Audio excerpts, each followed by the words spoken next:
My name is Ernesto. My major is pre-veterinary science, and I'm not in Yes Club, but I heard about the Earth Ethics Institute and Narrow Ridge experience through colloquium in Kendall campus. We're going to Tennessee, and it's a remote location in Tennessee, and the purpose of it is to develop an interconnection with nature.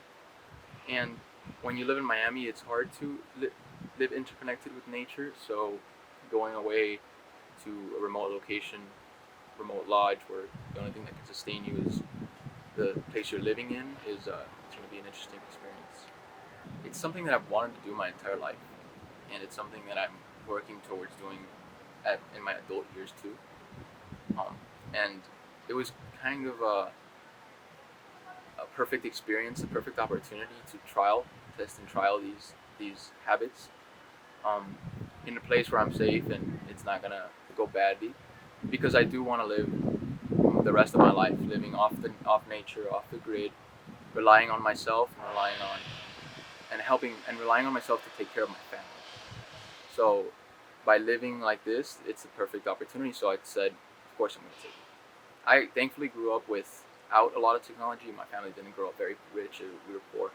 So I never grew up with a phone until I was in eighth grade. Um, on the one hand, there are the negative sides of the internet, which should not happen for a kid. You should not mature that fast.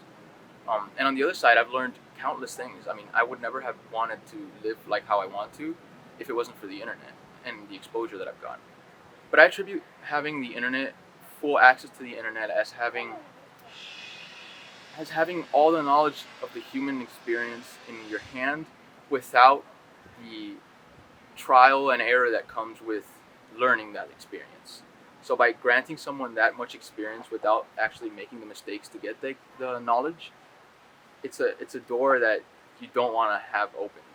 Um, so no, to answer your question, no, kids shouldn't have internet. But if they have questions, in my opinion, I think the internet is a useful tool to answer them. But it's only a tool.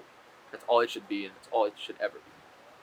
I think a lot of the things that have been brought by the internet or one of the things that have been brought by the internet is a disconnection from Earth and from nature.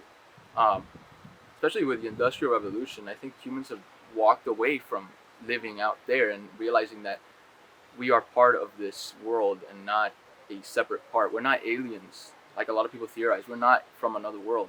We evolved here, and in a way, we are subject to the same laws and evolution that other species are.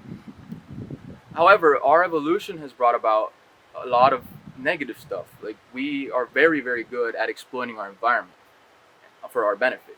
Um, and that has catapulted us again into living away from it and not living with it. So what I think we should do, and what I think digital detox could do, is put your mind back into nature and living as an animal instead of living an animal in the sense of like, um, you know, part of nature, because they use the term animal to represent something that's up or below us, to represent something that's other than us. When in reality, we are animals. We are the same. We are the same DNA. We're the same cells. We're the same makeup of everything. Um, so digital detox, it would take us away from this little box that's taking us away from nature, and it would put us back into a perspective that we live on this planet that's finite, and that in reality the planet isn't finite. We are finite. So it's important to have a good relationship with nature again. Like I said previously, it will definitely put us into more awareness of our role in nature. But at the same time, it'll teach us how fragile it is and how hard it is to live in nature. Um, and I think that'll shift a lot of people's perspectives, because again, they think that the easier route is just to live like how we live now, when in reality, we are again still subject to the laws of nature. So I think it'll change a lot of perspectives in that sense.